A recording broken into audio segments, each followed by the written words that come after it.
칠면조를 이용해 집에서 접합을 연습하는 메리. 집에서 밤늦게 공부에 매진할 정도로 그녀는 외과 의사라는 꿈에 정진하고 있습니다. 하지만 현실은 너무 가혹하네요. 강의 도중에도 독촉 전화가 올 정도로 그녀의 현재 자금 상황은 좋지 않습니다. 결국 지도교수에게 지적을 받기까지 하지만 그녀가 열등생은 아닌 게 다행이네요. 어마디어마한 교수의 불호령과 더불어 이젠 통신회사까지 그녀를 괴롭힙니다. 가뜩이나 비싼 의대 등록금까지 하면 스트레스가 정말 이만저만이 아니겠네요.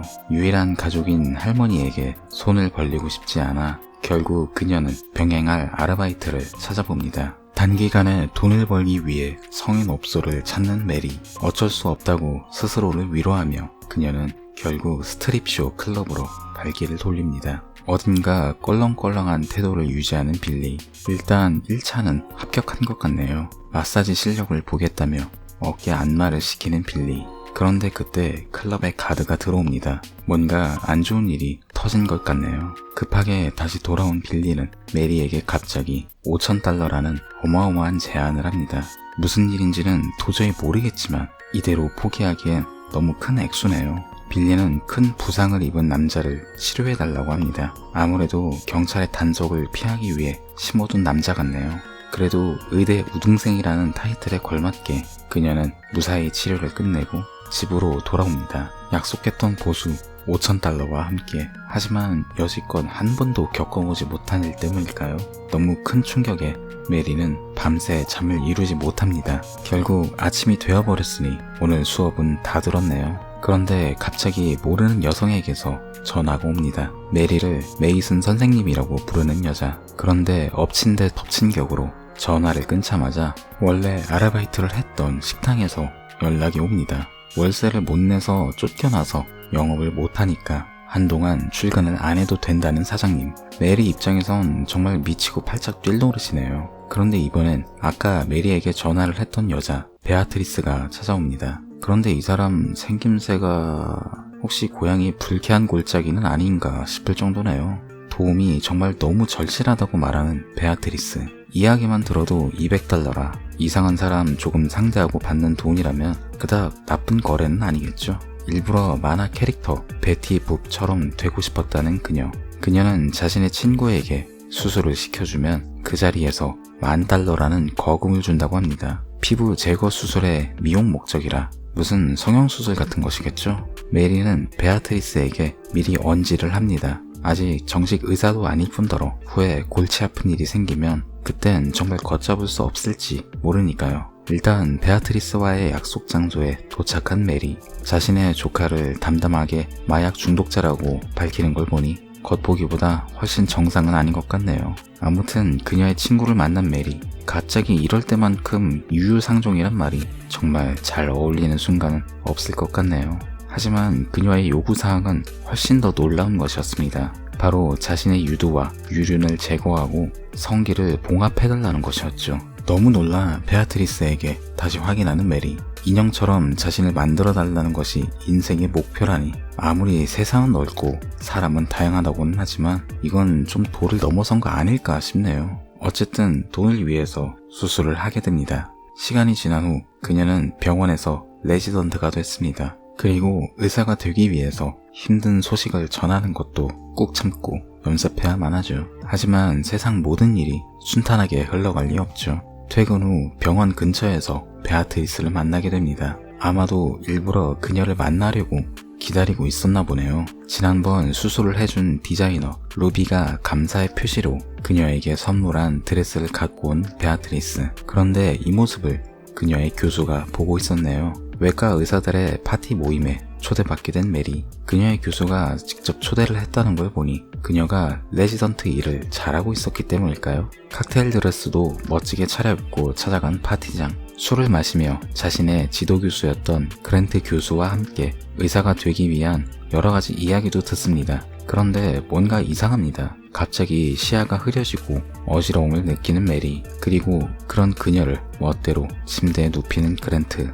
다음날 아침 자신의 옆에 누운 그랜트 교수를 보며 메리는 그제서야 자신이 성폭행을 당한 걸 깨닫게 됩니다. 눈물로 번진 화장을 지울 틈도 없이 집으로 돌아온 메리. 이제 그녀는 그랜트가 자신에게 벌였던 행동에 대한 대가를 치르게 만들 예정입니다. 과연 복수 이후 메리의 인생은 어떻게 될까요? 그녀는 무사히 의사가 될 수 있을까요? 아니면 또 다른 알 수 없는 운명이 그녀를 기다리고 있을까요? 영화 아메리칸 메리는 복수극의 형태를 띠고 있어요. 그리고 영화에서 복수라는 테마는 언제나 재미있죠.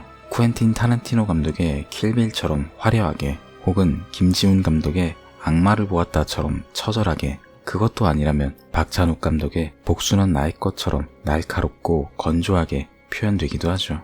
아메리칸 메리의 경우는 복수가 이 영화의 전체는 아니에요. 정확히 말하자면 어디까지나 주인공이 변하게 되는 계기일 뿐이죠. 엄밀하게 이 영화는 인체 개조를 좀 더 중점적으로 다루는 공포 스릴러물에 더 가깝습니다. 그리고 이 부분이 사실 조금 아쉬운 부분이기도 해요. 사람들이 복수라는 주제에 눈이 가는 이유는 법으로 심판할 수 없는 악인에 대한 응징, 그리고 거기서 오는 카타르시스가 가장 크다고 할 수 있겠네요. 그런 점에서 이 영화는 그 부분이 상당히 떨어집니다. 물론 인체 변형이라는 부분에 걸맞게 메리가 그랜트 교수에게 가한 행위는 꽤나 잔인해요. 하지만 어딘가 통쾌하다라는 감정 대신에 조금 더 괴롭힐 수 있었지만 제3자의 개입으로 인해서 어쩔 수 없이 급하게 마무리를 짓는 느낌이 매우 강합니다. 차라리 메리가 그랜트 교수를 조금 더 괴롭혔다면 피해자에서 가해자로 변해가는 메리의 캐릭터성을 조금 더 확고하게 확립할 수 있지 않았을까 싶네요.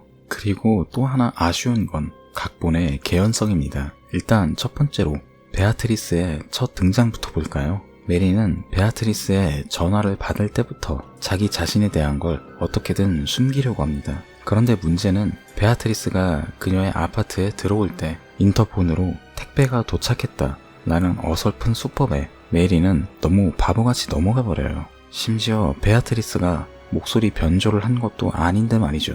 누가 봐도 같은 사람의 목소리인데 저렇게 허술하게 행동한다? 의대 우등생이라는 그녀의 캐릭터에 맞지 않는 전개입니다. 두 번째는 그랜트 교수가 사라진 후 찾아온 형사예요. 첫 만남에서 형사는 메리가 그랜트 교수의 피해자라고 생각하죠. 두 번째 만남에서 형사는 월시 의사도 사라졌으며 메리가 그들의 피해자라고 생각합니다. 하지만 첫 번째 만남에서 그가 말했듯이 그는 이 사건의 원한으로 인한 것은 아닌지 의심을 하죠. 즉 메리 역시도 피해자이면서 동시에 가장 유력한 용의선상에 올렸어야 맞는 것 아닐까요? 또 하나는 빌리와 메리의 관계입니다. 영화는 은연중 빌리가 메리에게 호감이 있음을 암시하죠. 무려 3번이나 직접적으로 보여줍니다. 그럼에도 불구하고 둘의 관계는 전혀 변하는 것이 없죠. 이런 식의 복선을 계속 깔고 감에도 불구하고 결과적으로 바뀌는 것은 아무것도 없을 뿐더러 영화는 급하게 마무리를 지어버립니다. 중반까진 꽤나 볼만했음에도 불구하고